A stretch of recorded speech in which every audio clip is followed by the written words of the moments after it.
من دلم را خالی کردم، نوبت شما. اگر درخواست ها، پیشنهاد ها، تکلیف ها باشد، مرحمت. امروز از گوشه کنار گوناگون مملکت صدها کیلومتر، هزارها کیلومتر راه پیموده آمدیم. میخوایم فکر و درخواست اساساً من بیان کردم. میدونید سیاستی دولت، رهبری دولت مخصوصاً در برای غمخواری در حق جوانان،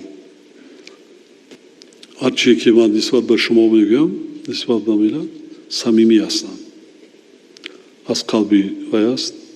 سیاستی ما رو میدونید تا وقتی که هستم برای ملت، برای وطن خود صادقانه خدمت میکنم. شما را تربیت میکنم.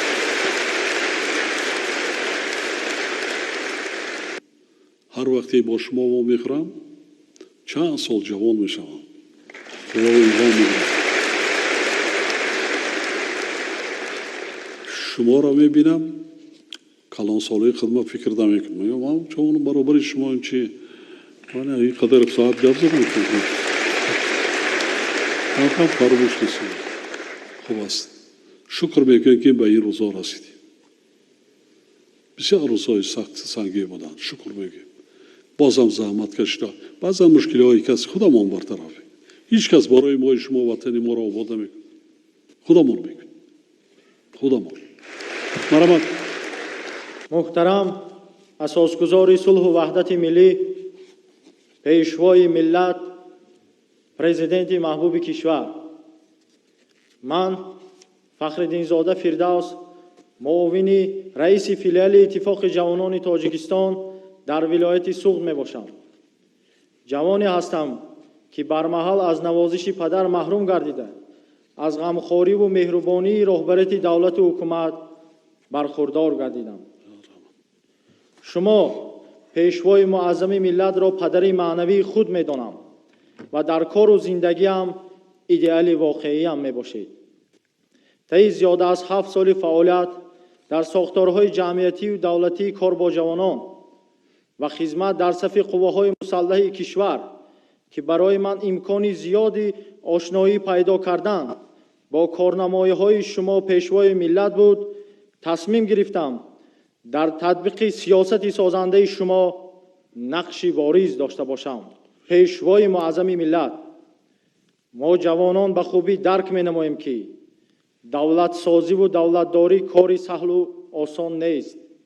آن روندی مرکب است که پیش از همه حافظه تاریخی دولتداری، مقصد و منفعت‌های ملی، درک ماهیت استقلال و آزادی، خودشناسی و خودآگاهی را در شرایط مرکب وضع جهان معاصر تقاضا می‌کند. محض همین عامل‌ها بود که شما در اجلاس 16 برای ملت تاجیک تاریخی و تقدیرساز همچون نجات بخش ملت و آزادی و استقلالیت آن به صحنه سیاست برآمدید. محض شما پیشوای ملت به احیای دوباره دولت و ملت، اتحاد همبستگی خلق و پایدار ماندن استقلالیت آزادی توسط تامین صلح و ثبات جامعه باعث گردیدید. از این رو خدمت و تشبس‌هایتان عامل افتخار و شایسته پیروی ما نسل جوان امروز می باشد.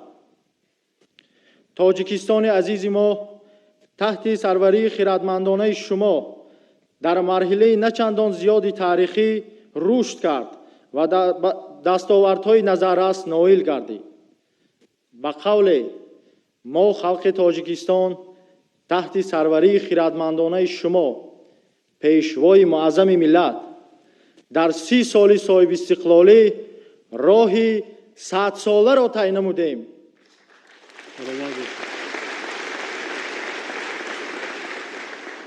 ما جوانان در تحلیل و مقایسه با کشورهای دیگر جهان و زمان گذشته خودمان این را به خوبی درک می نماییم.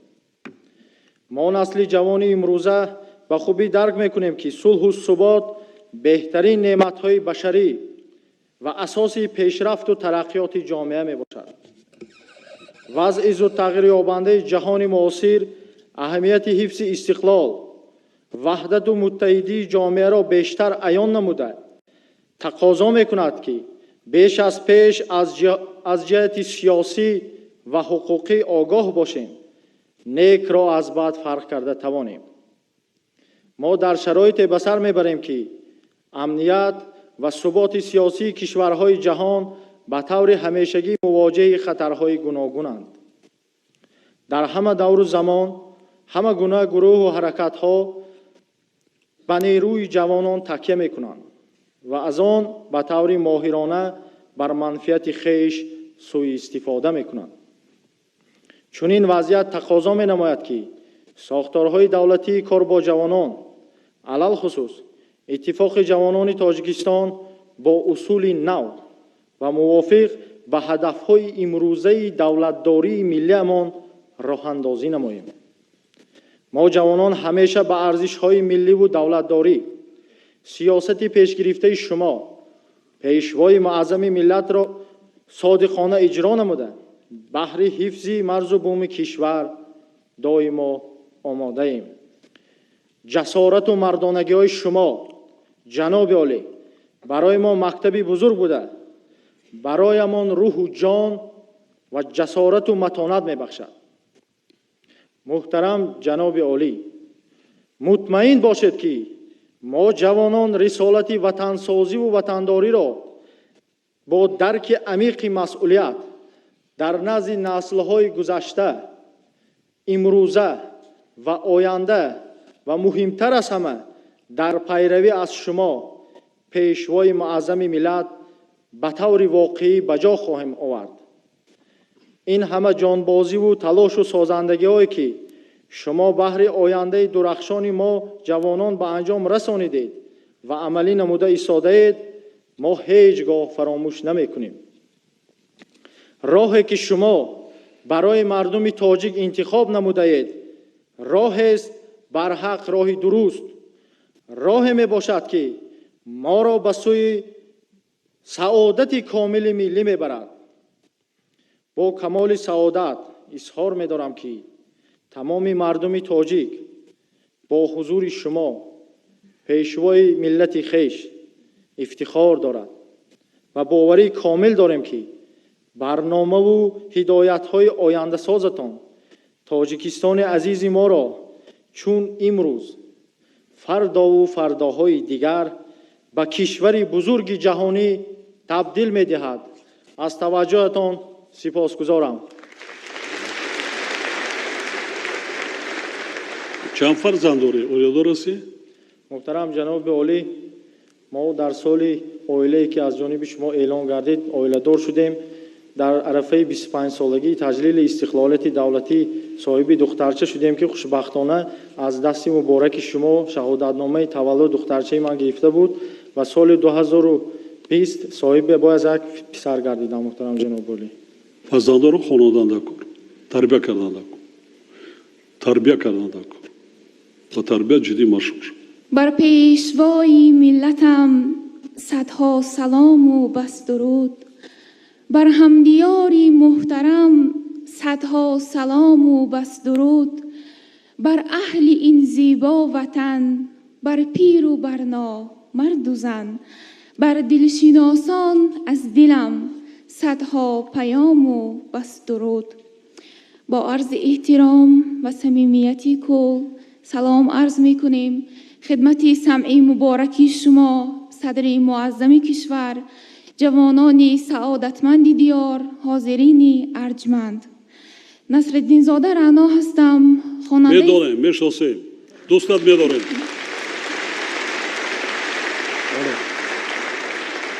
که شما گپ زده ما حلاوت بریم.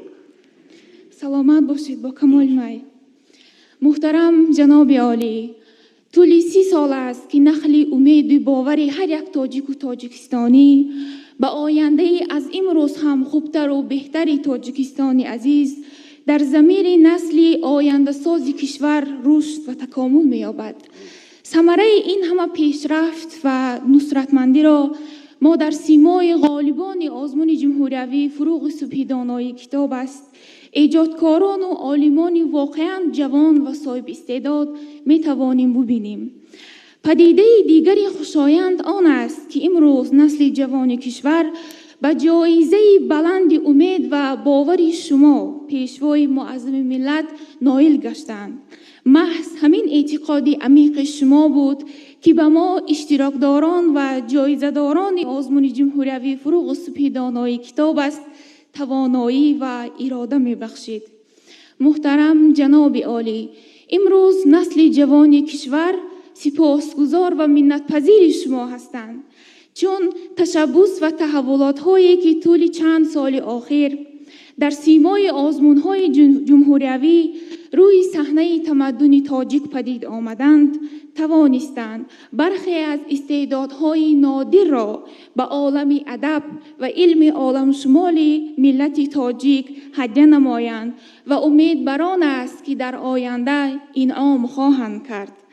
محترم جناب عالی، آزمون جمهوریوی فروغ صبحی دانایی کتاب است فصل گلریز معنویات هر یک انسانی معرفت پرور و کتاب دوست است. این سبقت واقعا سالم و بزرگ امتحان صرف ملی است که 3 سال می شود در فصل زمستان به دوشنبه شهر گلبدامان ما و شما پایتخت عزیز و مسعودمان بهار کتاب را می بیارد. امروزها میهن گلبدامان، میلادگاه سعید و مسعودی همه ما و شما، تاجیکستان همیشه بهار در منبرهای عمومی جهانی نصرتمند و ظفریاب است.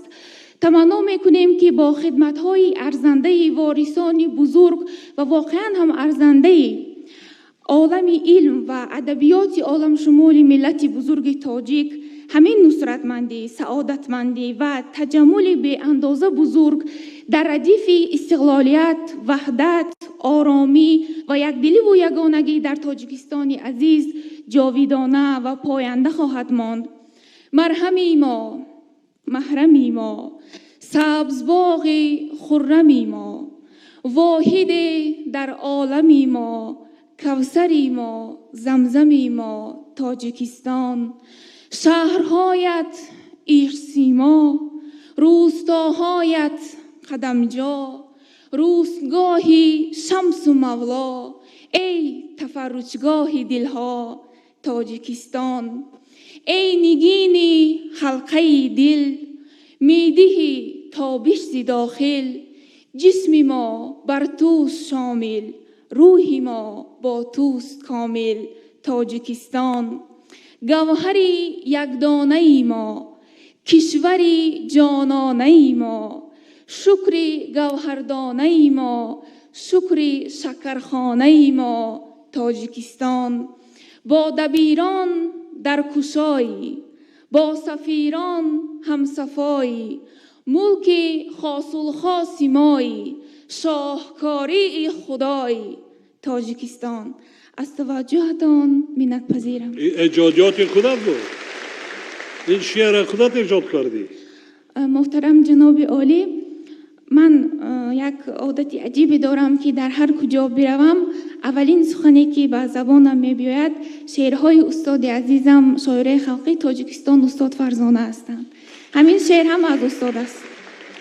میگم دکتر جان رانو به جناب عالی یگان اولادی داری رو دقیقتی نه؟ محترم جناب عالی، ما همه باید اولادی داشته باشیم به استاد رودکی، نابسته از آن که ما از همان مرز مقدس شهر پنجاکی قریب 300,000 اهالی داره، همه خیلی نیست. خب حاضر امسال ختم کردی مکتب؟ بله جناب عالی. کجا را انتخاب کردی؟ کدام اختصاص؟ جناب عالی، با هدایت و دستورهای شما راه پیش گرفتم سوی دانشگاه ملی فاکولته فیلولوژی تاجیک. بسیار ناز. وزیر معارف، رهبر دستگاه، رئیس کمیته زنها، رئیس کمیته جوانان در بیشتر چهاربینی و مخفی‌های استفاده کنیم. ما مردم اینتلیجنس اهل زیاد بعضا سخنی ادبی و یک گفتن یاد گیریم. کس گپ زنم ما گوش میدیم یا شعر خوانند ما گوش میدیم. استفاده کنید چون بسیار است.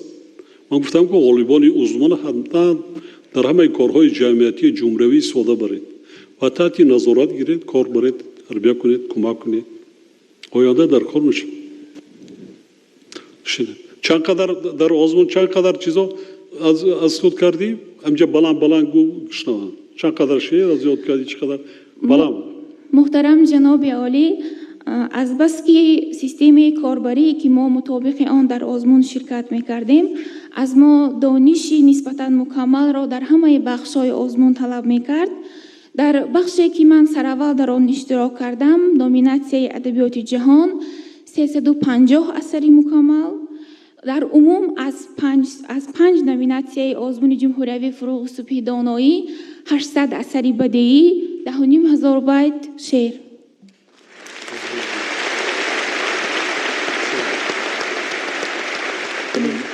آسان. پدر و مادرت هم آسان برای تربیت چنین فرزند. آسان. جناب عالی، تمام هستی ما برای والدان است. تمام عمر خدمت می‌کنیم. سلامت باشید، موفقیت. اساسگزار صلح و وحدت ملی، پیشوای ملت، پرزیدنت جمهوری تاجیکستان محترم امام علی رحمان.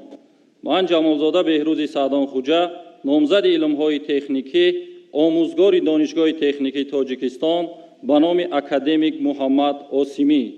واقعا شما پیشوای معظم ملت در برابر بنیاد کاخ بزرگ صلح و وحدت در تاجیکستان عزیز ما قصر شکوهمند استقلالیت اقتصادی را نیز توسط تدبیرهای نجیب خویش از جمله اعلان هدف چهارم مملکت به صنعت‌کنانی با سرعت کشور تحکیم بخشیده که برای هزار ساله ها به مملکت ما خدمت خواهد کرد.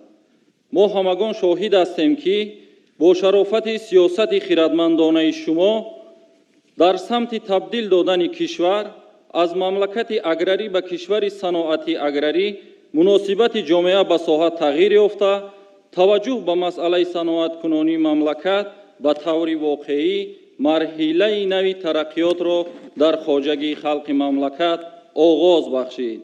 ثمرناک عملی گردیدن برنامه‌های به این سم روان گردیده سیاست خردمندانه شما جناب عالی در ساحه معارف و علم ما جوانان را به آن هدایت می نماید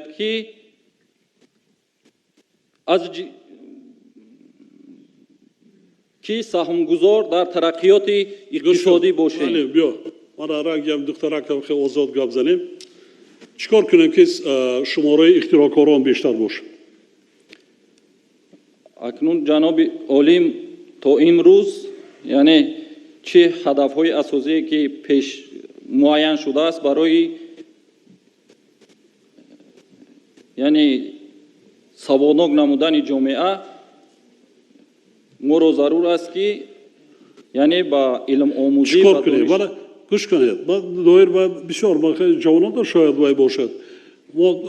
من با حکومت دیگر سپارش دادم در وقت ملاقات علیزیا بود.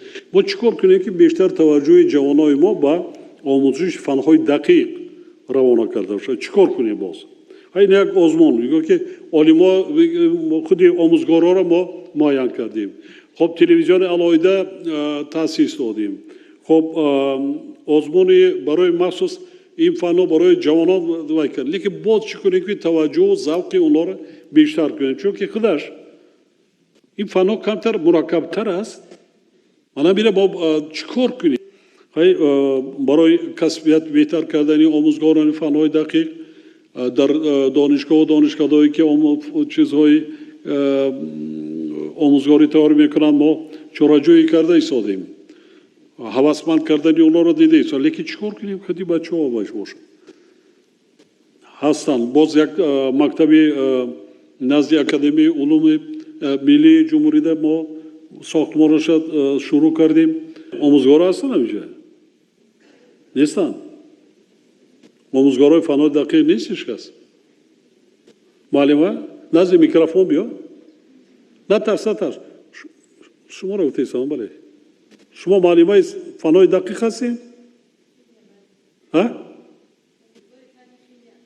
خیمیا بیا نزدیک میکروفون بیا. السلام علیکم. محترم اساسگزاری صلح و وحدت ملی، پیشوای ملت، پرزیدنت جمهوری تاجیکستان امامعلی رحمان، من موسی جانزاده جمیله منصور، آموزگار فنی خیمیا دانشگاه دولتی آموزگاری تاجیکستان به نام صدرالدین عینی، همزمان معاون رکتور اویل به کارهای تربیوی. چیکار کنیم ذوق همین جوانان رو با چیکار کنیم باز ما نمبر دولت حکومت و کدام راه میتوانیم که ذوق جوانان رو بیشتر کنیم که با فنهای دقیق؟ به فکر من کارهای بیرون از صنفی را زیادتر کردن در کار، اکسکورسیا ها به همون زواد و فابریکه ها تشکیل کردن در کار که دانشجویان و خوانندگان فعالیت آنها را با چشم خود بینند، ذوقمند شوند. خب باشه. شرایط لابراتوری در مکتب ها، در مؤسسه های تحصیلی، شرایط زندگی چی؟ خورد و خوراک یا تاثیر نمیکند؟ بله تاثیر میکند. پیش از همه شرایط زندگی باید خوب باشه. بله بله. یک رئیس شهر دوشنبه در دوشنبه یک کارخانه نساجی بنیاد کرده برای 500 نفر. 6 ماه کار وای کردن نتوانستند. برای چی؟ دخترای تاجیک پایتخت زنها نمیروند. میروند یک هفته دست میخونه برای تیار شدن چون که نساجی کمتر چیزهای بیشتر کنه دیگر اکنون کمتر معینه را وای کردن در کار کو نه وای نکردن. خیلی من حاضر آیسته آیسته بعد با تکنولوژی هم دیگر شده وای 400 نفر کار کرده ایستاده است. جناب عالی، من دویر با اساسهای فیزیکی خیمیایی و تکنولوژی استفاده بری انتراتسیت معدنی نظرایلو برای استحصال بلوک‌های کاتودی الکترولیزورهای آلیومینی در اساس قرار حکومت جمهوری تاجیکستان درباره گذشت صنعت جمهوری تاجیکستان و اشیاءهای خام وطنی کار علمی به انجام رساندم. نتیجه مثبت سنجش‌های آزمایشی استحصال بلوک‌های کاتودی نشان دادند که آنها را همچون اساس برای دسترس و جاری نمودن در استحصالات داخلی بر عوض بلوک‌های وارداتی میتوان استفاده کرد. نتیجه کار علمی در جمعیت سهامی کشاده شرکت آلیومینی تاجیک تطبیق می‌گردد. جناب عالی، در پرتو راهنمایی‌های دورنگرانه شما ما غیرتمندانه مهنت نموده اندیشه‌های سازنده شما را با مقصد فردای پر از موفقیت‌ها تطبیق می‌نماییم. در این راستا می‌خواستم از توجه روزافزون و غمخوری‌های فراگیر شما جناب عالی برای آینده نیک کشور اظهار سپاس نموده شما را باور می‌کنم که همچون شخصی توسط دستگیری پیشوای تاجیکان جهان صاحب درجه علم گردیدم. امروز و در آینده نیز برای این سرزمین مقدس که نامش تاجیکستان است از صدق دل خدمت نموده برای در عمل تطبیق نمودن غایه‌های بزرگ شما پیشوای معظم ملت تمام کوشش و غیرت خویش را روانه نمایم. از توجهتان سپاسگزارم جناب. سلامت باشید. اساسگزاری صلح و وحدت ملی، پیشوای ملت، پرزیدنت جمهوری تاجیکستان محترم امامعلی رحمان، من خوشقدم خسرو چمپیون جهان آید به نمود گشتین سامبو استاد شایسته ورزش جمهوری تاجیکستان می باشم.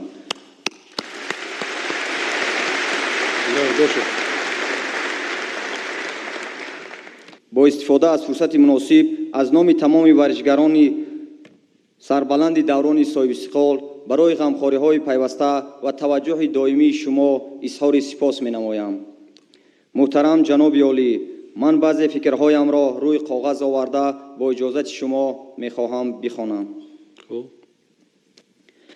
محترم پیشوای ملت، ما ورزشگران کشور از جمله جوانان میباشیم که در قلبمان مهر و محبت با زیباترین شغل انسانی یعنی طرز حیات سالم نهان است. دستاورد و پیشروی‌هایی که در ساحه ورزش داریم از دستگیری‌های پیوسته شما استقلالیت دولتی، صلح و ثبات و آرامی کشورمان نصیب ما گردیده است. محض غمخوری‌های ورزش پرورانه شما پیشوای معظم ملت боиси устувории базаи моддии техникӣ барои оммавигардонии варзиш ва омода намудани варзишгарони касбӣ сатҳи ҷумҳурӣ ва байналмилалӣ гардид. таъини ҷоизаи президенти ҷумҳурии Тоҷикистон ба ғолибон ва ҷоизадорони мусобиқаҳои байналмилалии варзишӣ ва таъсиси шабакаҳои телевизионии варзиш ва футбол яке аз иқдомҳои наҷиб барои дастгирӣ ва ҳавасмандонии варзишгарон мебошад. дастгирӣ ва ғамхориҳои шумо пешвои миллат нисбати мо варзишгарон бениҳоят бузург аст ва ин моро на танҳо барои саҳм гузоштан дар рушди соҳаи варзиши кишвар ҳидоят менамояд, балки масъулияти бузург сазовор муаррифӣ кардани миллатро низ бар зиммаи мо вомегузорад. варзиш дар рушду нумӯи ҳар давлат муҳим буда, фаъолият дар ин соҳа далерию мардонагӣ, ҳушёрию зиракӣ, покию озодагӣ ва садоқатмандӣ ба миллату ватанро тақозо мекунад. он беҳтарин василаи муаррифии миллату давлат ба шумор рафта, мо варзишгарон бо дарки масъулият барои боз ҳам баланд гардонидани парчами давлатӣ ва садо додани суруди миллӣ дар арсаи байналмилалӣ кӯшиш менамоем. дар чунин лаҳзаҳо мо ифтихор менамоем, ки фарзанди ҳамин миллату давлат ҳастем. чунин сарвари хиратманд ва пешвои муаззами миллат дорем, ки намунаи ибрат барои ҳамагон мебошад. ҷаноби олӣ,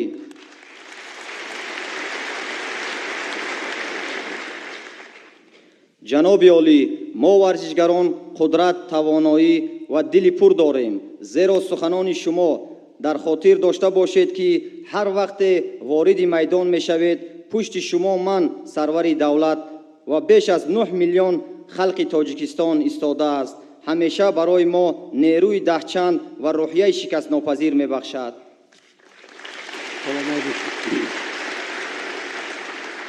дар навбати худ ваъда медиҳам, ки ҷавобан бо ин ғамхориҳои таваҷҷӯҳ бо рӯҳияи баланди варзишӣ ва дастовардҳои баланди варзишӣ номи Тоҷикистони азизро дар арсаи байналмилалӣ баланд бардошта, парчами давлатиамонро парафшонтар месозам. тавашаккур ба ҷиҳат ба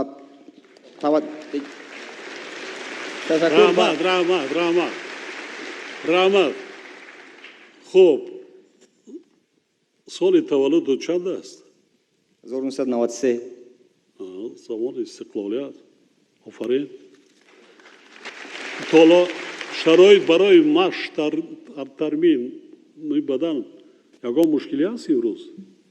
не ҳамаи мушкилӣ, ягон мушкилӣ надорем, фақат кӯшиш намоем, ки парчами давлатимонро дар арсаи байналмилалӣ баланд бардорем. 2 карат чемпиони ҷаҳон шуда, ҷоми ҷаҳон. 2 карат ҷоми ҷаҳон набуридум, чемпиони ҷаҳон шудум, 5 карат чемпиони Осиём. خب الان یک چیز مرا گو هر وقتی که با شرافت شما چمپیون شدن پرچم دولت را بالا کردن چه احساسات شما را هیجان زیر کرد؟ اشک ریخت از چشمات یا نه؟ محترم جناب عالی، همون ورزشگری که در بالای همون پدستال میبروه این را همون ورزشگر درک کرده میتونه که چقدر احساس خرسندی ما ورزشگران وقتی که پرچم دولتی و سرود ملی صدا میدهد این را فقط همون ورزشگر درک میکنه. حالا همون است هدف مقصد ورزشگر و درجه سطحی بلند برداشتن آبروی مرتبه دولت تاجیک و همچون شخص خودتان چرا اینقدر هیجان زیر میکند، اش روان میشود بی اختیار از خرسندی از اونایی که نه که تاجیکای تاجیکستان، تاجیکای دنیا از این خرسند میشوند و تاجیکا بسیار هستند. یک جان تشکر باش شاگردم تیار کنید، حالا جوان هستی تربیت کن، مکتبی خودت داشته باشی، جوانایی که میتوانند هر کس بعد این درجه ها نمیرسد. اگر ورزشکاری بسیار وای باشد اصیل مقصد گذارد در پیش خودش حتما با مقصدی خودش میرسد. موفقیت شما باد. تشکر. سلامت باشید. اساسگزار صلح و وحدت ملی، پیشوای ملت، پرزیدنت جمهوری تاجیکستان محترم امام علی رحمان. من پیر محمدزاده روحانگیز، دانشجوی کورس سیومی فاکولته حقوق شناسی دانشگاه ملی تاجیکستان می باشم. барои ман ҳамчун як ҷавондухтари ноҳияи дурдаст боиси ифтихору сарфарозист ки дар фазои сулҳу суботи комил ваҳдату якдилӣ ватани азизамон Тоҷикистон умр ба сар бурда пайваста аз дастгириҳои шумо пешвои муаззами миллат баҳравард мебошем. бо сипосгузорӣ зикр менамоям ки маҳз бо шарофату ҳидоятҳои падаронаи шумо зимни як суҳбати сарироҳӣ бо ҷавонон соли 2019 ҳангоми сафари кориятон дар ноҳияи Рашт дар дили ман гулхани илмомӯзиву ватандӯстиро афрӯхтед. бо ҳидоят ва дастгириҳои бевоситаи шумо муҳтарам ҷаноби олӣ пас аз хатми коллеҷи тиббии ноҳияи Рашт дар асоси квотаи президентӣ ба Донишгоҳи Миллии Тоҷикистон дохил гардидам ва айни замон таҳсиламро идома дода истодаам. ба монанди ман садҳо ҷавондухтарони минтақаҳои дурдасти ватани азизамон аз ин имконият баҳравар гардиданду ифтихорманду сарфарозанд ки номи пуршарафи гирандаи квотаи президентиро соҳибанд. таҳсил намудан тариқи квотаҳои президентӣ на танҳо кӯмаки моддӣ барои мо ҷавондухтарон ба шумор меравад, балки масъулияти ҷиддие дар раванди донишомӯзии мо мебошад. маҳз заҳмату талошҳои ҳаррӯзаи шумо барои баробарҳуқуқии мардону занон мусоидат намуд. ин аст ки имрӯз ҷавондухтарон дар ҳама донишгоҳу донишкадаҳо дар дохил ва хориҷи кишвар таҳсил намуда баъд аз хатм бидуни ҳеҷ як мушкилот ба вазифаҳои баробар ба донишу малакаи худ интихоб ва ё таъин мешаванд. дар сафарҳои кории худ ба гӯшаву канори кишвар шумо пешвои миллат чеҳраҳои нав ба нави арзандаро дарёфт мекунед. мо низ мутмаинем ки духтарони соҳибҳунару соҳибназар дар маҳалҳо зиёд ҳастанд ва онҳоро дар оянда барои пешрафти хоҷагии халқи кишвар ва истеҳкоми пояҳои давлатдории миллии тоҷикон саҳми арзанда хоҳанд гузошт. воқеан ин иқтидори мо дар ин самт хело қавӣ мебошад. ҷолиб аст ки духтарони деҳот солҳои охир аз баракати баҳои бузурги шумо ба нақши зан дар ҷомеа ба корҳои сиёсӣ ва давлатӣ таваҷҷӯҳи бештар доранд. ҳамаи муваффақият дастовардоямон маҳз маҳсули сиёсати дурнигарона, маорифпарварона ва ояндасозонаи шумо пешвои миллат медонам. ва бори дигар мехоҳам сипосгузории хешро дар амри чунин тадбирҳои наҷиб нисбат ба тамоми мардуми кишвар аз ҷумла ҷавондухтарон изҳор дошта дар интиҳо ҳамчун як ҷавони хушбахш шуморо бовар мекунонам ки минбаъд низ дар партави дастуру ҳидоят ва иқдомҳои шоистаи шумо софдилона меҳнат намуда баҳри рушду нумӯ ва шукуфоии пешрафти ватани азизамон Тоҷикистони биштосо тамоми донишу таҷриба ва маҳорати худро равона месозам. аз таваҷҷӯҳатон сипосгузорам. курси чандум ҳастӣ? курси сеюм. сеюм? бале муҳтарам ҷаноб. соли 2019? бале муҳтарам ҷаноб. дар фурудгоҳ будин шумо ё ки дар шаҳрак? дар ҷомоати Навобод, шаҳраки Навобод бо гирандагони стипендияи президентӣ ман гирандаи стипендияи раиси кумитаи ҷавонон будам он вақт. аз ҷавоати Навобод бисёр кас овардаманд. кера сароянда аз ко духтарак чӣ дорад? Шаҳло Ҳафизова. як рӯз бирад як духтарак дар сари санг шикасту як киртаи шоҳии қадима дар баърам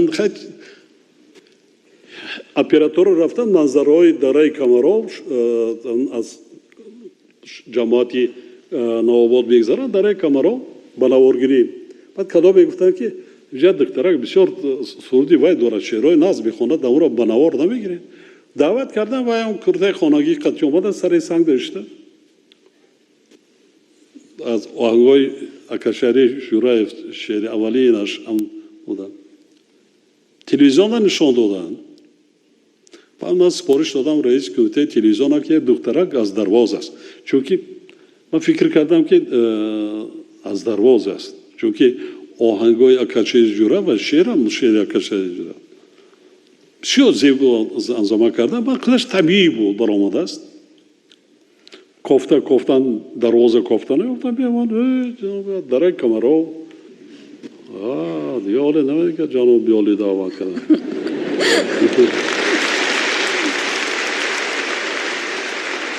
بسیار خوب که ذوق و هوس جوانان به خواندن به صاحب کسب شدن علم آموختن روز به روز زیاد شده ایستاده است روز به روز در خیلی حالا که نایریش ما دانشکده عالی تأسیس دادیم انگشتشمار بودن حاضر چنده الان بانوان صاحبی وظیفه هستن معاون رئیس هستن دیگر است علم گیرین سواد گیرین با فرد باشین از خودتان وابستگی دارد در زندگی سراسیمه نشوید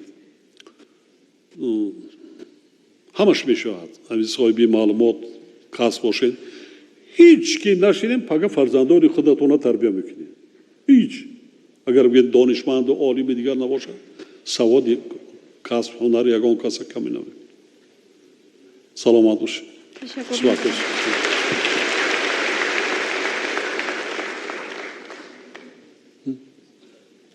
پیشوای معظم ملت با عرض احترام و افتخار به اندازه از نام خویش و تمام جوانان شرفمند کشورمان سلام سرشاری پر از مهر و محبت را به شما میرسانم.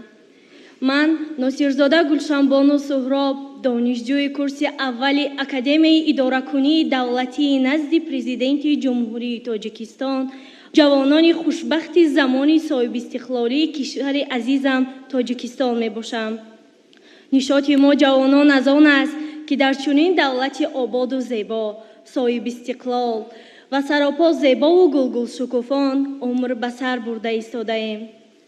همچون فردی زاده زمان صاحب استقلالی کشور و پیرو اصیل و صادق شما پیشوای معظم ملت همه جانبه سعی و تلاش به خرج میدیم که همیشه علم و معرفت آموزم. این آرزوی من از زمان نورسی است و خرسند از آن هستم که حالا جامعه عمل پوشیده ایستاده است.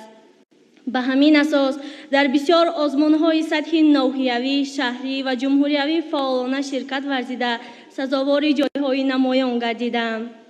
اما ارزشمندترین سرفرازگردانی برای من طی سالهای 2018-2020 دو مرتبه سزاوار گردیدم به عنوان با شرف گیرنده استیپندیای پرزیدنت جمهوری تاجیکستان بود. همزمان سرفراز و افتخارمندم که مدت 2 سال اخیر راهبر محفل دایم عمل کننده استیپندیانتان جوان کمیته کار با جوانان و ورزش نزد حکومت جمهوری تاجیکستان را به دوش دارم. محترم پیشوای ملت، ما جوانان از آن سرفراز هستیم که محض شما وابسته به رشد ملکه ذهنی جوانان اهمیت اولین درجه داده ما را برای رسیدن به قله‌های بلند علم و معرفت راهنمایی میکنید. در این راستا یکی از نمونه‌های برجسته این گونه دستگیری‌ها تأسیس استیپندیای پرزیدنتی به حساب می‌رود. استیپندیای پرزیدنت جمهوری تاجیکستان امکانیت فراهم می‌آورد تا ما نسل جوان مملکت در روحیه خودشناسی و خودآگاهی ملی و وطندوستی تربیت یافته بهر صیقل دادن دانش مهارت خود سعی و تلاش نماییم. در محور سیاست شما اعتراف گردیدن جوانان همچون نیروی آینده ساز دولت و ملت قوه پیشبرنده جامعه به ما روح تازه و افتخار می‌بخشد. تمام مردم کشور به خصوص جوانان شما اساسگذار صلح و وحدت ملی پیشوای معظم ملت را دوست می‌دارند و در سیمایتان پیشوای حقیقی و همیشگی خود را شناختند. ما همیشه می‌کوشیم که وطن عزیزمان با هدایت‌هایتان به سوی مظفریت‌های نو به نو قدم گذارد. ما چون پیرو پیشوای ملت می‌خواهیم که همراه در کنارتان برای رسیدن به این آرمان و اندیشه‌های بزرگ به سوی آینده فیروز استوارانه قدم گذاریم. تشکر به دقتتان. از کدام ناحیه میشوی؟ از همین شهر دوشنبه از ناحیه شهر دوشنبه؟ بله. کورس یکم؟ بله. ختم کردم. کورس یکم ختم دویم؟ بله. ناز خوند. اما ناز خونی ارزوتا میرسیه. انشالله. چی که عرض کردی در پالوی ما باشه بله. انشالله. نوابسته از آن که من زن هستم، من به همه اثبات میکنم به جهانیان که زن تاجیک به بسیار کارها سزاوار است. بله. من میخوام که در اختصاصی که من حاصل تحصیل دارم، مناسبت های بین المللی، میخوام که نماینده جمهوری تاجیکستان در سازمان ملل متحد باشم و من همه روزه کوشش میکنم و زبانهای خارجی را نیز از خود کرده ایستادم و میخوام که به مقصد خودم رسم و زن تاجیک بودن خود را یا اثبات بار کنم. دیگه جای دما شما خطی خوردم با فکر ما باری نه اول است. چند زبان ها میدونی زبان عربی، انگلیسی و روسی را میدانم. این زمان باز به آموزش زبان آلمانی شروع کردم. میخوام این 4 زبان را در سطح عالی آموزم تا به مقصد خودم رسم. هذا الشغل هذا من دخترم را ایشاب گیرین نویشته گیرین اگر گپی پیشکی توبه اینا شاید همینجا دونی مزار جوانا سیاد سلامت باشم کار در قبولات میکنم حتما روانم میکنم خیلی یک برای نماینده نمیشه کارمند میشه بعد واسه من میبرم تشکر زیاد. تشکر زیاد جناب عالی. تشکر. سلامت باشید دخترم سلامت باشید قند تزن بله آره باشه بسیاری ها با خارجیت برای زبان آموزی همه شرایط برای آموختن تمام زبان ها در ما هست برای چی خراجات بیهوده میکنن میروند دیگر جا میگن ما زبان انگلیسی خوانیم زبان دیگر خوانیم در پیش پدر و مادر در وطن خودت اگر آدمی که خواند همه شرایط ها درجه عالی مهیاست سلامت باشید دخترم حتما گفتم که مقصدت قد میرسید سلامت باشید برامت محترم پیشوای معظم ملت من پرویز قاسموف روبری گروهی ولنتیری خیری حج میر می باشم باعث افتخار و سرفرازی ما جوانان و تمام مردم کشور است که شما محترم پیشوای معظم ملت یکی از سمت‌های مهمی فعالیت خویش را در بلند برداشتن سطح زندگانی مردم روانه کرده اید. این است که شما را خلق دیار چون راهبر غمخوار و دلسوز یتیم پرور و مهربان میشناسد. گروه ولنتیری خیری حج میر محض در زمینه سیاستی دوراندیشانه و انسان دوستانه شما جناب عالی از حساب ولنتیران و خیرخواهان با مقصدی به احتیاجمندان یاری رسانیدن تشکیل کرده شده است. محترم پیشوای ملت مردم کشور در هر قدم شاهدی دستگیری شما نسبت یتیمان و معیوبان و قشرهای دیگری آسیب پذیری جامعه می باشد که این خصلت نجیبتان شما را همچون پدر غمخوار و نزدیکترین انسان مخصوصا برای یتیمان و بی‌پرستاران معرفی می کند. امروز در قلمرو کشور یگان یتیم خود را بی‌پرستار احساس نمی کند. امروز در قلمرو کشور یگان یتیم خود را بی‌پرستار احساس نمی کند و مرحمت و محبت شما دلها را روشن روح را بالیده نگاه می دارد. ما از تشبس‌های یتیم پروران شما الهام گرفته گروه ولنتیران خیریه حج میر را تأسیس دادیم که آن از سال 2014 این جانب با انجام دادن کارهای خیر و ثواب در بین مردم فعالیت نموده ایستاده است.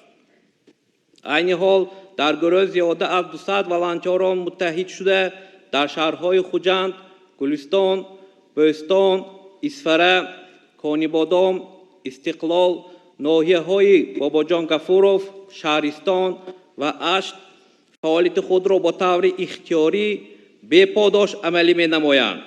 همه آنها جای کاری اساسی داشته برای مشغول شدن با خیر و احسان و قوه خود را دریغ نمی دارند. گروه خیریوی ما در برابر دسترس نمودن محصولات آذوقه‌واری یک قطار کارهای نجیبه را نیز به انجام رسانید که در تاریخ زندگانی بعضی نقش تقدیرساز دارد. از جمله در 2 سال آخری فعالیت ما با گروه با چند از عائله‌های کمبزاد 3 منزل استقامتی هدیه کرده شده. مبلغ 5 عملیات گران ارزش جراحی هم در داخل و در خارج کشور و معالجه شیمیایی 81 نفر کودکان از اویله‌های کمبزاعت که به بیماری سرطان گرفتار میباشند پرداخت گردیده. برای دستگیری نسل نورس آموزش زبان انگلیسی رایگان و راه مانده شده.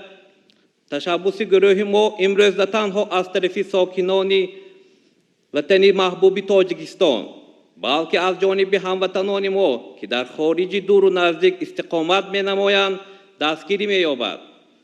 ما با مقامات دولتی دائم در رابطه بوده کوشش می‌نماییم که مشکلات جای داشته را با جد و جهد یکجایه حل نماییم. محترم پیشوای ملت، ما از هر برآمد و معروضه و دستور پیشنهاد شما برای خود نقشه و برنامه‌های خاص را آماده می‌سازیم و آن را عملی می‌نماییم.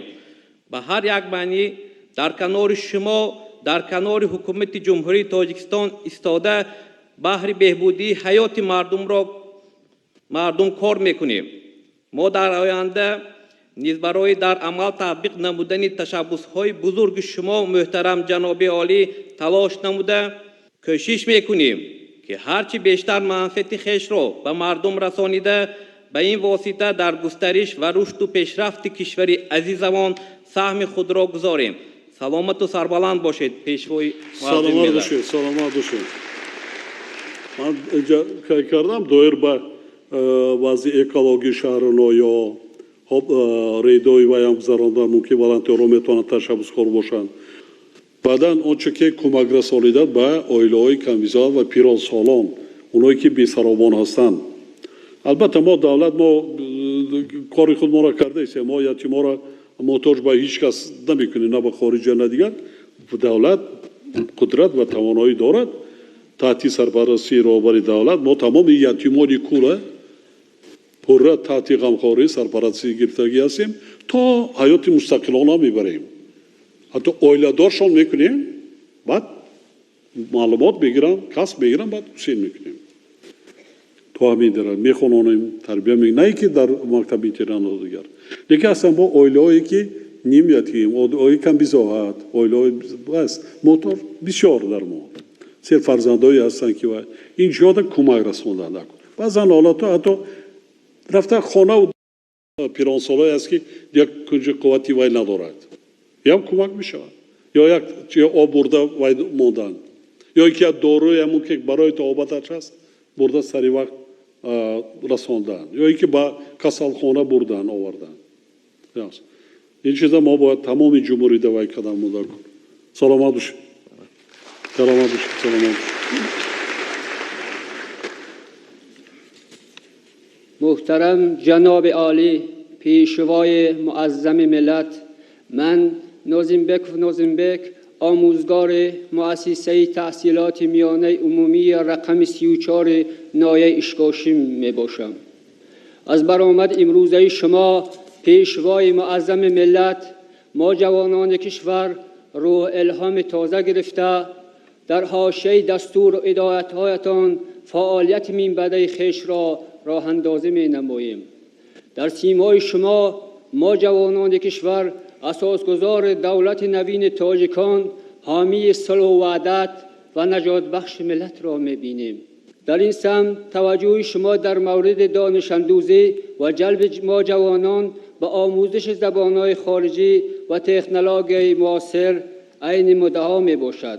طوری که شما پیشوای ملت بارها تاکید نموده اید فردای دولت در دست جوانان است. باوری و اعتماد بلند شما نسبت به جوانان که بارها اظهار نموده ما را روبلند ساخته است تا همچون نیروی آینده ساز و پیروان حقیقی شما برای آینده تاجیکستان عزیز خدمت‌های ارزنده نماییم. شما پیوسته در برآمدهای خویش تاکید می نمایید که جوانان باید هم قدم زمان باشند.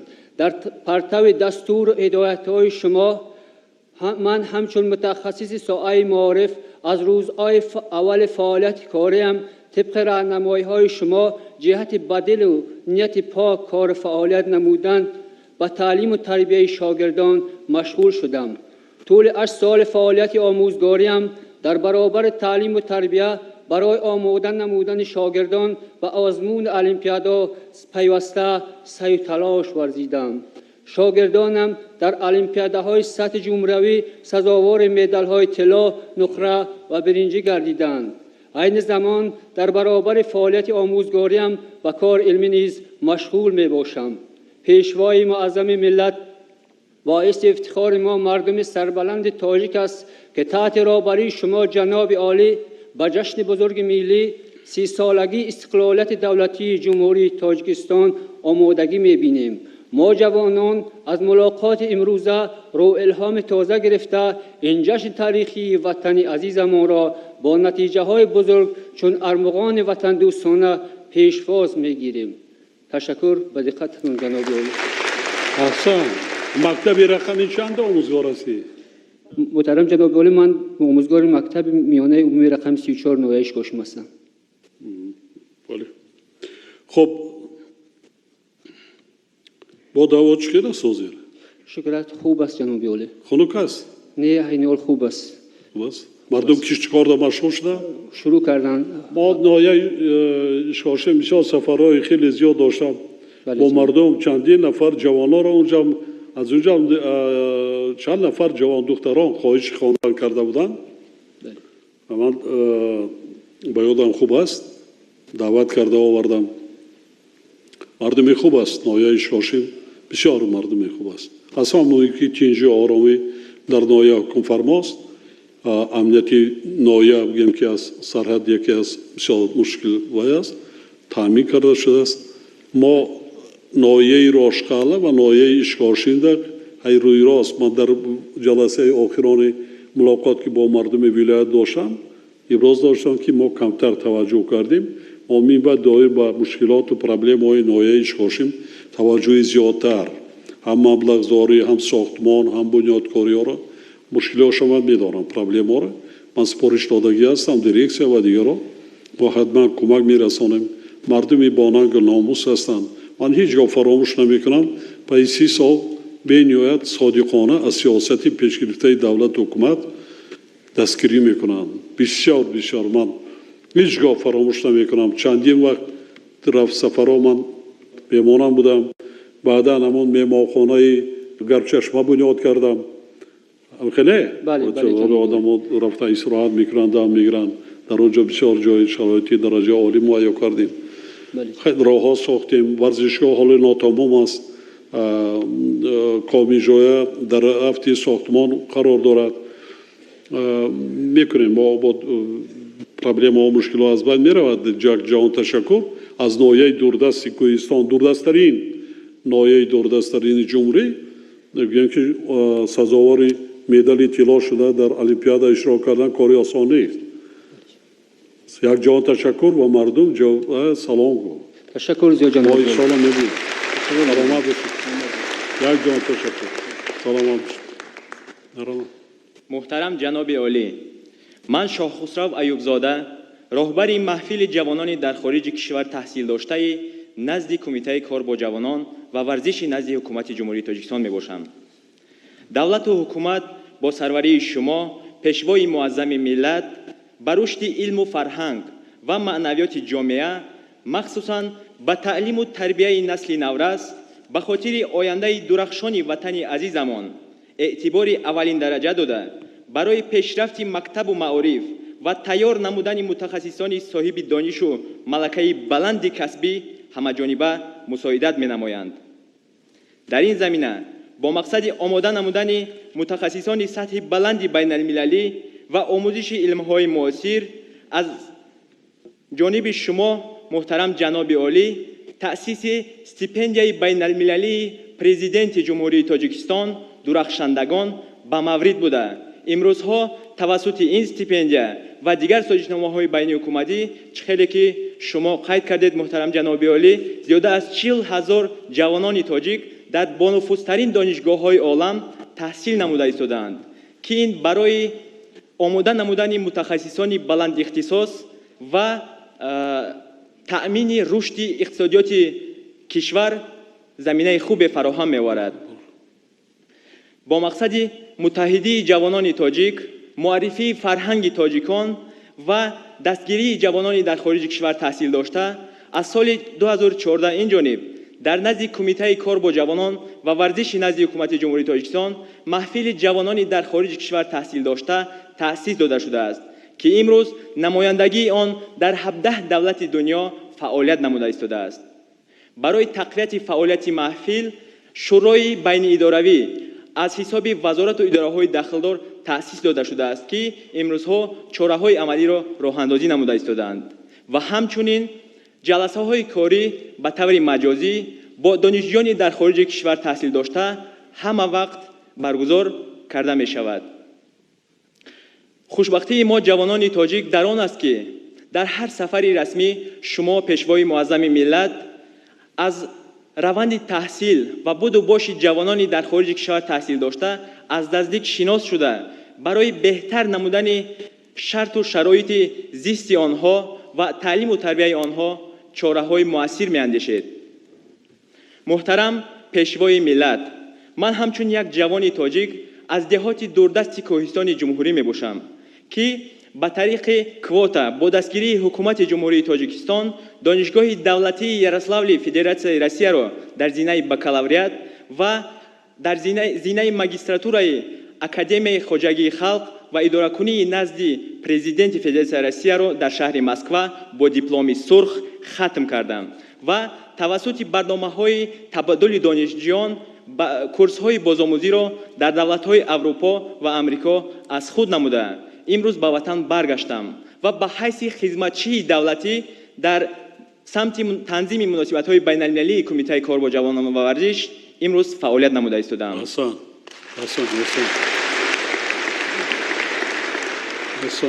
حسن می‌باد اونایی که از جهت خودی دوراشالدگان میروند حسابی فوندام میروند اونایی که ما روان میکنیم تحت نظارت قاطع و با کار تامین کردن.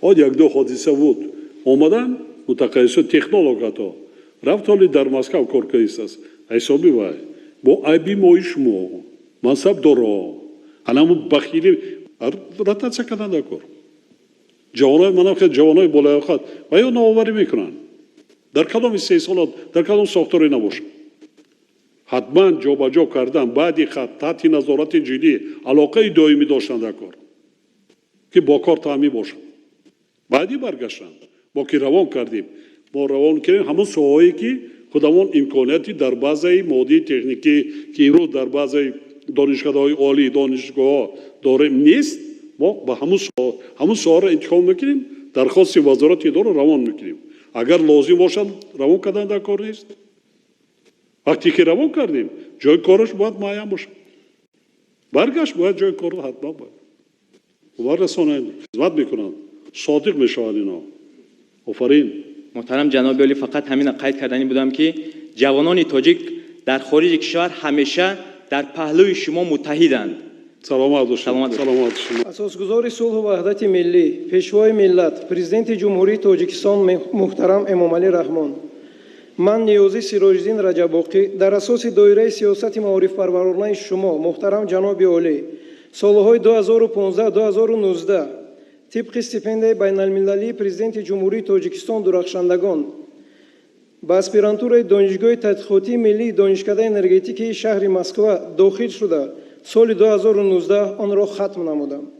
خود همان سال رساله علمی خود را در موضوع بلند برداشتن فعالیت شبکه‌های برقی با تولید آفتابی از حساب پس کردن تلفات تکنیکی نیروی برق در مثال جمهوری تاجیکستان پیش از مهلت حمایه نموده به وطن برگشتم. عین حال در دانشگاه تکنیکی تاجیکستان به نام اکادمیک محمد عاصمی همچون آموزگار کار و فعالیت می‌نمایم. محض اقدامات نیک شما پیشوای معظم ملت در سمت دستگیری و هوسمندکنانی عالمان جوان به ما نیروی بزرگ بخشیده ما را به فتح قله‌های بلند علمی هدایت می‌نمایند. یکی از چنین اقدامات سازنده تأسیس جایزه دولتی به نام اسماعیل سامانی میباشد که آن را برای هوسمندگردانی و قدردانی عالمان جوان ساحه علم و تکنیک پیش بینی شده است. افتخارمند از آنم که سال 2020 از جانب شما محترم جناب عالی با جایزه دولتی به نام اسماعیل سامانی سرفراز گردیدم و آن محبت و مسئولیت مرا در راه انتخاب کردم دوچند نمود. محترم پیشوای معظم ملت، چطوره که شما ضمن برآمد پرمحتوای خود قید نمودید، رو آوردن به علم، بخصوص علم‌های طبیعت شناسی دقیق و ریاضی برای رشد استوار اقتصاد مملکت و تامین رقابت پذیری کشور در عرصه جهان قدم استوار می‌گذارد. از جانب شما محترم پیشوای ملت، با نظرداشت وضع واقعی جهان امروزه و رشد و ترقیات علم معاصر و به خاطر باز هم بهتر به راه ماندن آموزش و علم‌های طبیعت شناسی دقیق و ریاضی، اینچنین برای توسعه تفکر تکنیکی نسل نورس و جوان، سالهای 2020-2040 اعلان گردیدن 20 ساله آموزش و رشد فن‌های طبیعت شناسی دقیق و ریاضی در ساحه علم و معارف و تشبث نوبتی شما آید به برگزار نمودن آزمون جمهوری علم فروغ معرفت برای رسیدن به مقصدهای در پیش ایستاده زمینه مساعد فراهم می‌آورد. این اقدام ما جوانان کشور را به نوآوری و اختراعکاری جلب نموده ذوق ما را برای انتخاب کسب‌های مهندسی و تکنیکی دهچند می‌نمایند. آماده شوی کادرهای تکنیکی راه رسیدن به هدف‌های ملی را برایمان کوتاه نموده کار ما را برای تبدیل یافتن به کشور صنعتی و اگراری و رسیدن به هدف چهارم استراتژی آسان می‌گرداند. محترم جناب عالی، دستگیری غمخوارانه شما است که امروز صدها جوانان در خارج کشور چون متخصصان ساحه گوناگون خواجگی خلق آماده شده ایستادند. آموزش تجربه خارجی برای پیشبرد تمام ساحه اقتصادیات تاجیکستان عزیز فایده‌آور خواهد بود و ما این نقطه را در تمام سخنرانی‌های شما جناب عالی به طور دائمی درک می‌کنیم و اعتماد داریم که با عملی نمودن آنها باوری کاملی شما را سزاوار خواهند گردید.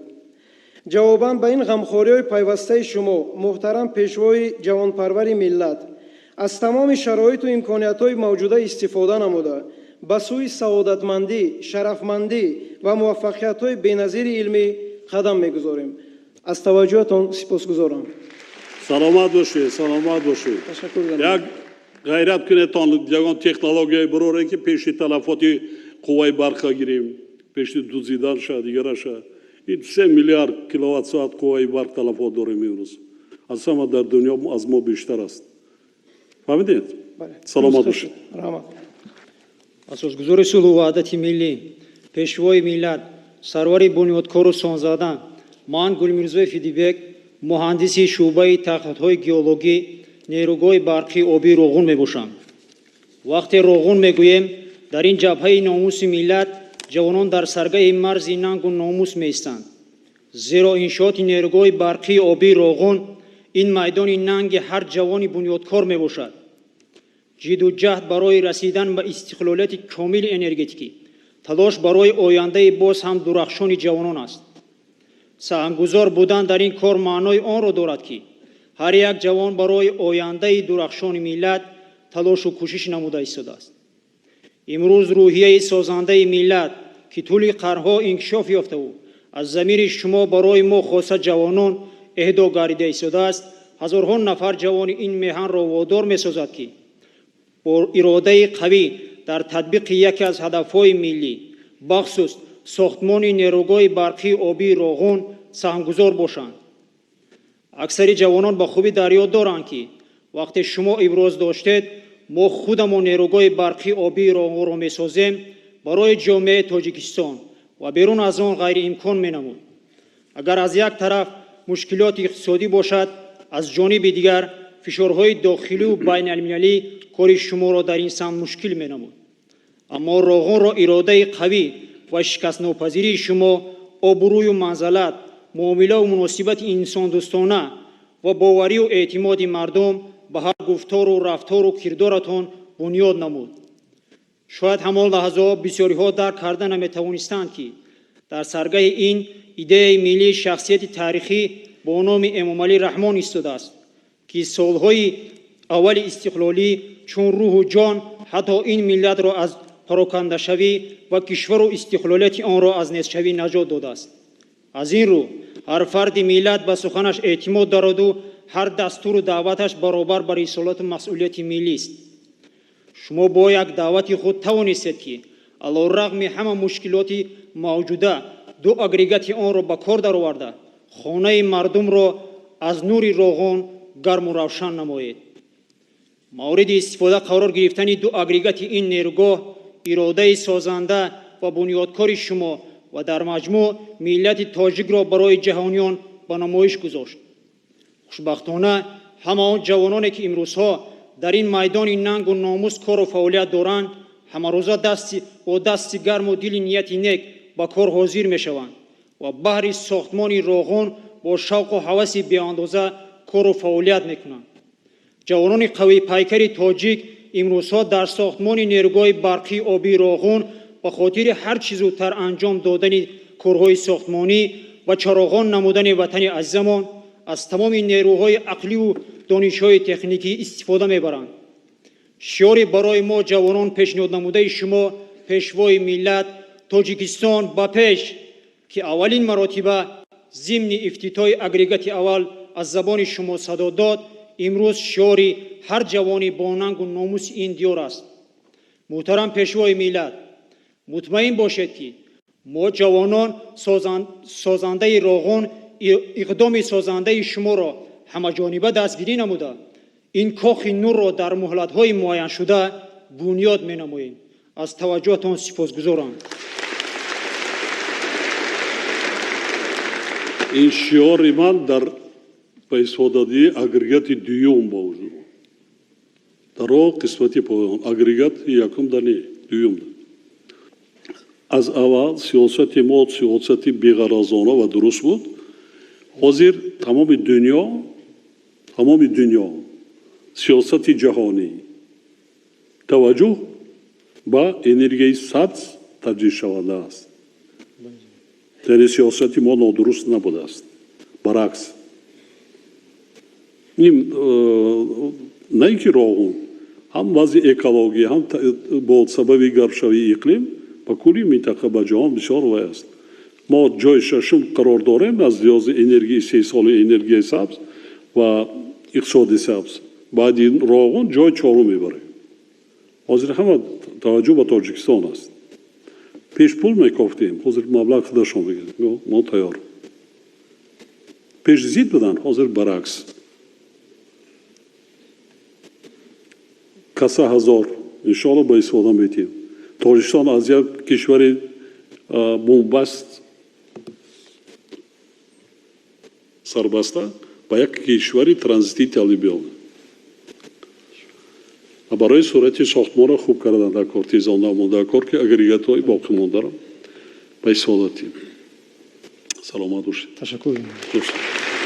муҳтарам пешвои муаззами миллат, сарфармондеҳи олии қувваҳои мусаллаҳи ҷумҳурии Тоҷикистон, ман Неъматуллои Холиқ, афсари гвардияи миллии ҷумҳурии Тоҷикистон мебошам.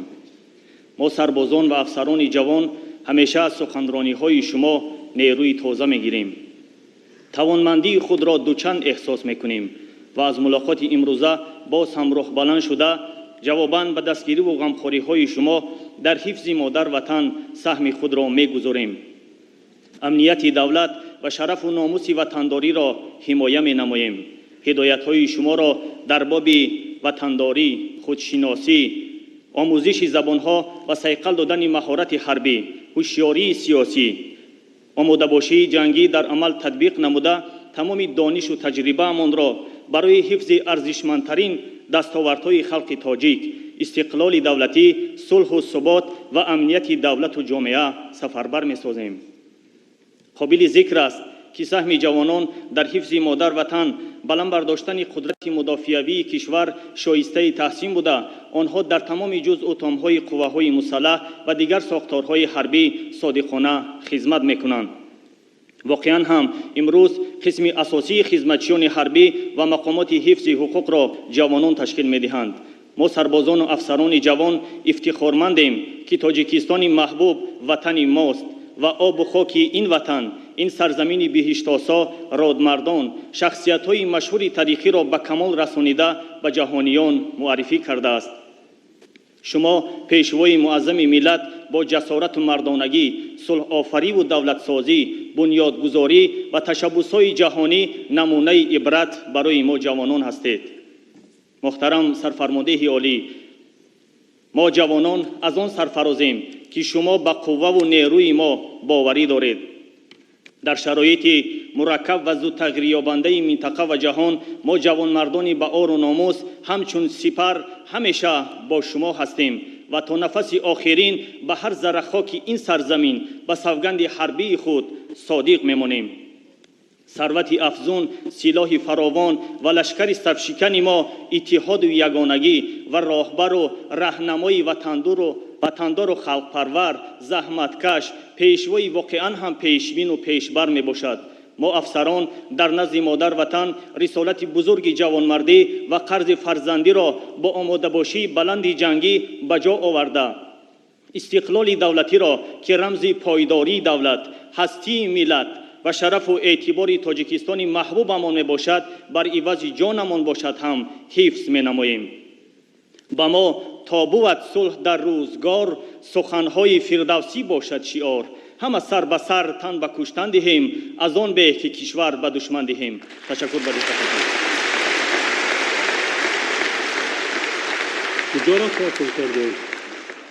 محترم پیشوای ملت، برنامه مکمل کورس افسران جوان را در مرکز تیاری کادرها و تعلیمات حربی گواردی ملی ختم کرده 6 سال است که در گواردی ملی ادای خدمت کرده ایستادم.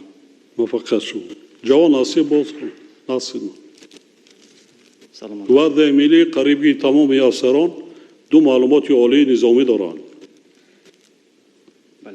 دو اکثر از حاضر متخصصان با تیار کردن مانده کار باشد. خانه جوان است. زبانهای خارجی را هم دانستند. تکمیل دادید. سلامت باش. موفق. محترم پیشوای معظم ملت، من اسمانزاده یاسومن، اعضای فعال تشکیلات جمعیتی پیروان پیشوای ملت، غالب آزمون بین المللی تلویزیونی آدمانی جالب از روی نمود حساب اریتمتیک منتالی و گیرنده استیپندیای رئیس شهر دوشنبه می باشم. باعث افتخار و فرهمندی است که ما جوانان خوش اقبال وطن از برکت سیاست معارف پرورانه شما پیشوای معظم ملت با دانش و مهارت خود در دلخواه آزمون و المپیادهای فنی منطقوی و بین المللی اشتراک نموده کشور عزیزمان را در عرصه بین المللی شایسته معرفی نموده ایستاده‌ایم. در برابر اشتراک در آزمون‌های گوناگون ذهنی و معرفتی سهم گذاشتن در کارهای جمعیتی خیرخواهانه را نیز برای آینده درخشان خود مهم شمارم. از این رو طول 4 سال است که من به حیث ولنتیار تشکیلات پیروان پیشوای ملت فعالیت می نمایم. چی خیلی شما قید نمودید، ولنتیاری فعالیت خیرخواهانه بوده خصلت‌های نیکی انسانی را در ما تربیت می نماید و برای انجام دادن کارهای خیر جمعیتی و سازندگی و بنیادکاری ها هدایت می سازد.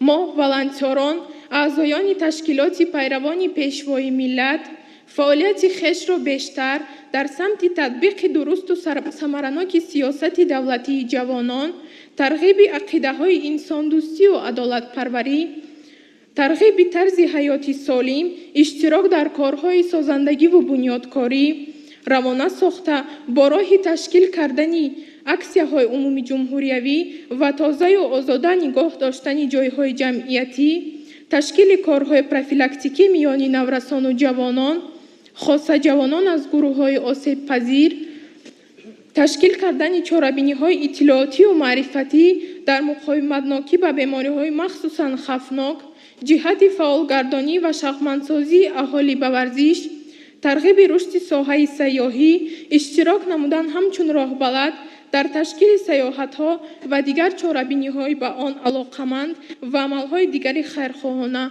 روانه نموده‌ایم. محترم پیشوای ملت، با سرفرازی و افتخارمندی اظهار می‌نماییم که در ادامه هدایت‌های همیشگی شما فعالیت ولنتیاری خود را سربلندانه ادامه داده با دل پر از آینده درخشان تاجیکستان عزیز و نسل آینده سازی آن حیات خود را راه مانده ایستاده‌ایم. شخصیت ما جوانان چنان خواهد بود که از وطندوستی و حس بلند افتخار ملی داشتن ایدئال اصلی ما جوانان یعنی پیشوای محبوب و جوانپرور ملت منشأ میگیرد. من و تمام ولنتیران باوری کامل داریم که پیروان پیشوای ملت بودن نمونه عالی تشکل انسانی کامل و وطندوستی می باشد. از توجهتان سپاسگزارم. موفقیت شما دکتران. ناز کنید. کوشش کنید که با سزاوار استیپندی پرزیدنت هم شوید. سلام علیکم. سلام علیکم. پیشوای ملت امام علی رحمان. من فیلینا اولگا هستم. دانشگاه تربیت جسمانی را بود کردم یتیمی که میخواستم که ماگیستراتور را داخل شوم. نتونستی برای چی؟ چی درسید؟ شرایط؟ نه. یاردم کنیم. صلاح کنیدش. رفتن نامنویس کن فهمید؟ رفت پیشش.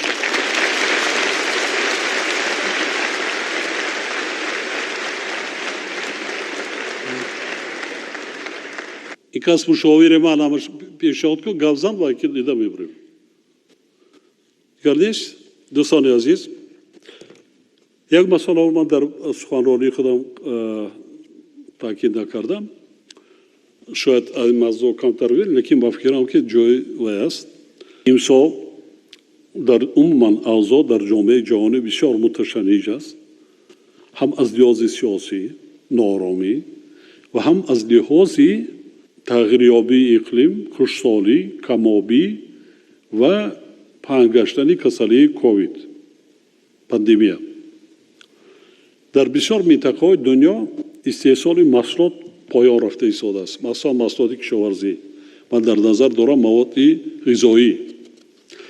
نرخ‌ها در بازارهای جهانی بی‌نهایت بلند شدند. امروز من همین شب روزا در 20 دولت دنیا گرسنگی سر زده است. یکی از معاونان منشی سازمان ملل متحد دایر به مواد غذایی در یکی از سخنرانی‌هایی که یک چند ماه پیشتر ابراز داشتند تاکید کردند که سال 2021 سال بسیار در تاریخ انسانیت وزمین‌ترین از لحاظ تأمین مواد غذایی میشه. یعنی سال مرگ‌آور. علاقه ما همین احساس کرده ایستادیم چون که در کشور ما سالی گذشته کمابی بود، خشکسالی بود. امسال هم عیناً همه چیز واقعا رخ داده ایستاده است. بارشات در کوه گرچند یکی وای بود، ذخیره آب کم است. در ماه‌های آخر که کم بارشی شد در بعض قسمت‌ها سبزیش علف‌های طبیعی نه آنقدر خوبه. از این لحاظ چیکار کردن در کار؟ ما مثل سال گذشته ترسیدم ما در کار نیست. من چند مراتبه در برآمدهای خودم گفتم. اولا چیکار کردم ما در کار که ما همین یک سال پس سر کنیم. سالی وزمین است. با اسرافکاری راه دادن ما در کار نیست. هیچی یگان که با گپ مال نمی شود. چرا بینی داریم معرکه داریم میگذرانیم. باید کم مصرف باشه. سرخراجات کردن در کار نیست. هیچ کس هم میلیاردر نمیشه. دیگر چی؟ مقصد دایر به پیش راه خراجات زیادتی مواد غذایی نان را گرفتن. دیگر چی؟ در وقتی که مواد غذایی زیاد است نرخ ارزان می شود در فصل مثلا تابستان ذخیره کردن به فصل تیرماه و زمستان. یعنی اقلا یک سال مواد غذایی داشته باشیم. مثلا در دوره زمستان تیرماه. ببینید سال گذشته تاکید کردیم امسال کمی در وقت آخر کمی کارتوشکا و دیگر مردم که حالی هم دارند ذخیره یگان مشکلی نکشیدند. هم مبلغشان صرف شد هم سرسان و سرگردان نشدند هم محتاجی نکشیدند. یعنی استفاده بر زمین‌های نزدیاولگی زمین‌های پرزیدنتی اونایی در نظر دارم در دیهات زندگی میکنن از شهر نوایی مملکت که هستین حتی در شهر نیست چورابینی میکنیم معرکه میکنیم دیگر میکنیم کم خر باشه. احتیاط کردم مونده کار. با برای همین این مسئله در جاها با مردم کار کرده مانده کار.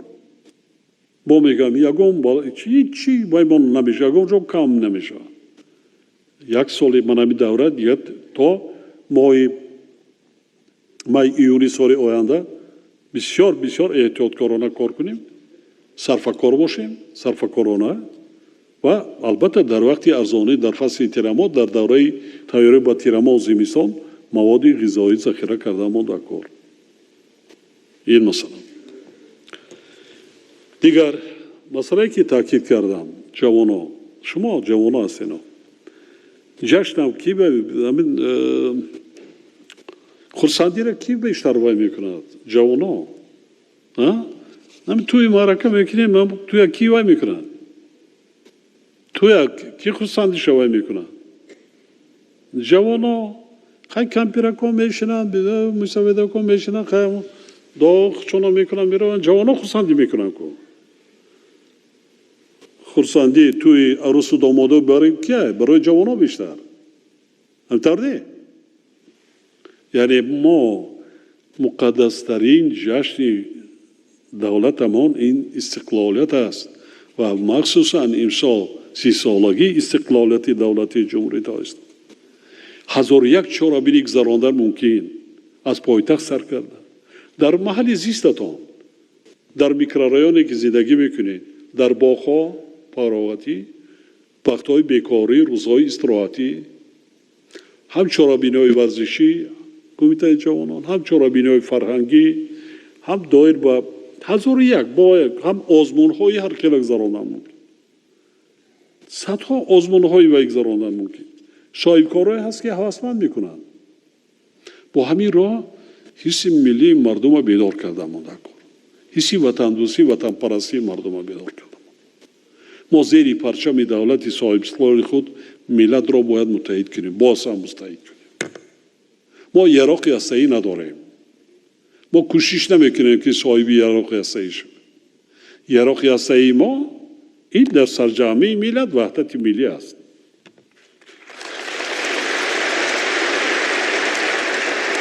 برای همینم در دیهای دوردست‌ترین، در ناحیه‌های دوردست‌ترین از باغچه سر کرده، مکتب سر کرده، حتما همین شب و روزها باید کار جوشه. چاره‌بینی گذراندن مانده کن، شب‌نشینی گذراندن مانده کن. چه محفل‌هایی، هر گونه محفل‌هایی یا شعر یا کتاب خواندن، گرچنده این چیزها یک است. آزمون‌های هر گونه آزمون‌ها گذراندن ممکن.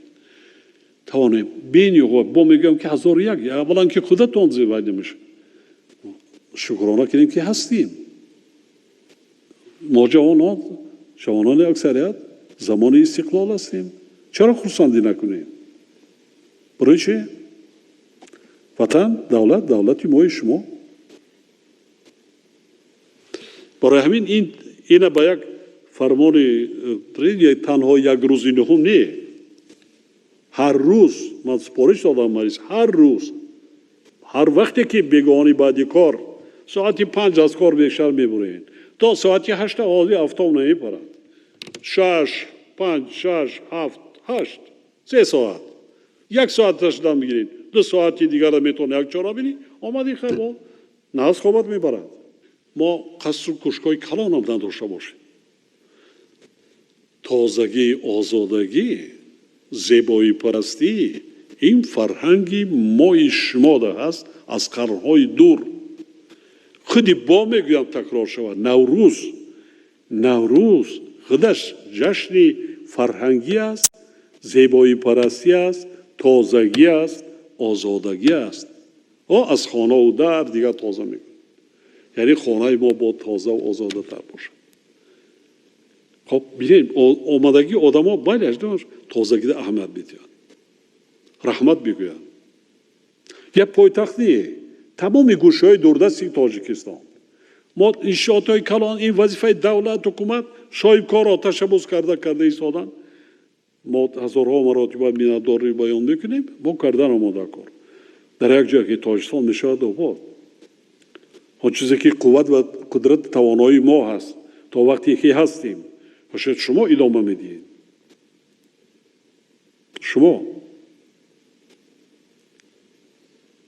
برای همین من بسیار میخواستم راستی گپ من میبینم باز میگردم بازم این خیلی افسوس نیست من میگردم شهر کوچه های تام کوچه و دیگر جا رئیس شهر بردن نشان میدم که اینجای پاوراتو فقط یک کوچه های پروتکلی نیست باید تمامی باشه بعد مردم با 30 سالگی خانه و دری خودش درست کنند سفیر دیواری خودش ساز کنند با ترتیب دارد در پایتخت زندگی میکند پایتخت چی است مرکزی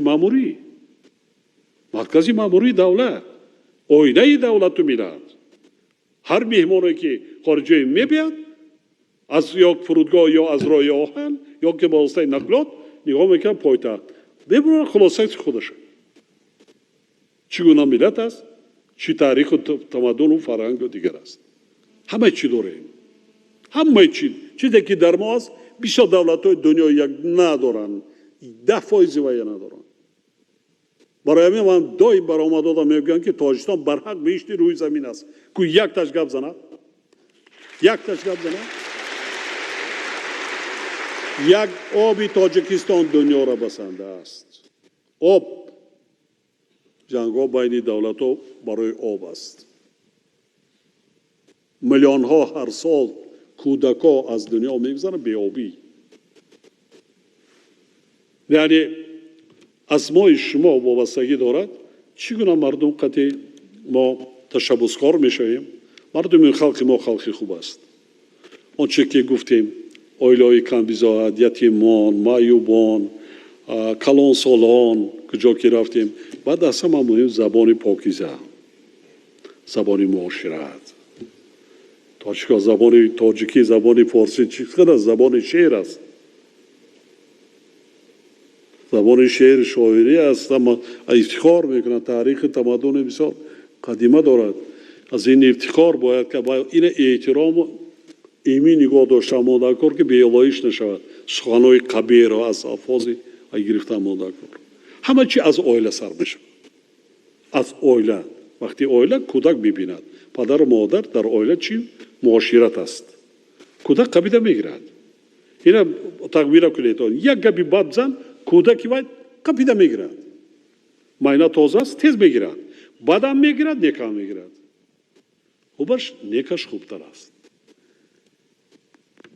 وقتی بینید کم مانده است برای آبادانی از پایتخت سر کرده در دیهات در محله مردم قطعی هنرمندی کوشش کنید یک دیگر جوانا دستگیری کنید بینید که یک جوانی که هنر ندارد اینقدر مرکزهای بازآموزی است برای برادر بیا اینجا خان یا دوگانه بیا اینجا در اینجا یک ماه وای میکنی میشه استاد دوزنده اینا میگیری معاش اینا زندگیت پیش میره اینا بیا هنر یاد گیر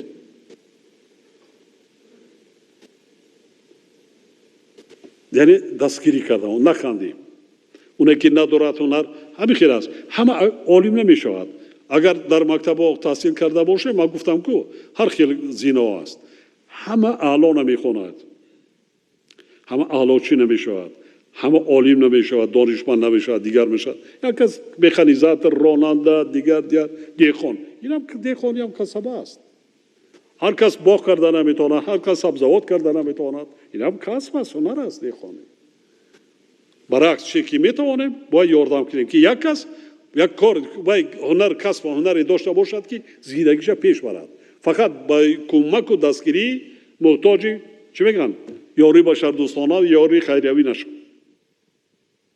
همون مردم ما شما است یا همسایه من است یا خیش تبار من است ورق زنیم اگر ما تاجیکان ریشه همه ما جمع شویم یک ریشه میبریم دیگر وقتی زیادتون در این روز گرفتم بعضا مثلا گرچه روزی در عرفه روزی جشن شما قرار داریم روز 23 روزی باز یک شنبه است من بعضا کمبودیایی که در جامعه است ابراز داشتم کمبودی را ما پنهان کرده ما دکار نیست برعکس آشکار کرده کوشش کنیم که کمبودی کمتر شود در جامعه کمتر باشد برطرف کرده ما دکار آن تحلیلایی که من میکنم مقایسه میکنم از زمان دور نمیره مثلا 5 سال پیش از زمین تا آسمان فرق میکند آداب اخلاق رفتار کردار مناسبت رابطه جوانان مخصوصا در حالتهای وضعیت دشوار. این پاندمی کووید نشان داد چگونه ملت متحد شد، چگونه طبیبا را دستگیری کردند، چگونه در همبستگی یکدیگر داور بودند، حلیم بودند، معامله خوب داشتند، با صبر و تحمل بودند.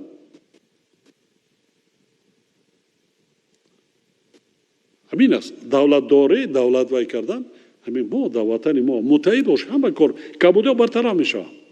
کار نوشتگی در دنیا نیست، فقط ذوق داشتن ما در کار. صدقاً وطن ما دوست داریم، صدقاً زبان قطعی نیست، صدقاً با قلبمون دوست داریم. سر خیسیم که کار زندگی اولوی، بعد یک فکر کنیم برای وطن دولتم چیکار کردم، چیکار کردم میتونم. نمیتوانیشم نیست، هم چیکار میکنم من برای پیشرفت و ترقیات دولت چی خدمت کرده میتوانم. از سبا خطر تهدید که سالهای 90 بود، اون چیزی که به سر ملت ما آمد، خطر پراکنده شوی ملت تاجیک و از بین رفتن دولت جوان تاجیکان بود. ما این را پس سر کردیم.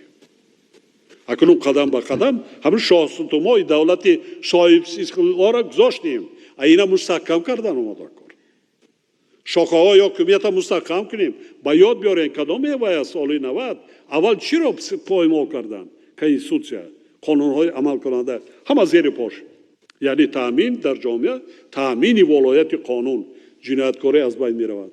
مردم آزادانه کار و فعالیتش میکنند. هر کس چیزی که ذوق و هنر و ویش است عملی کردنش در کار آزادانه که زندگیش بهتر کنه، خوبتر کنه. با امیدیش کشته در کار نیست. کوشش کنیم که اگر کمک کرده نمیتوانیم، کوشش کنیم که زیانمان نرسد. بار دیگر تبریک به شما، سلامتی، موفقیت برای کار.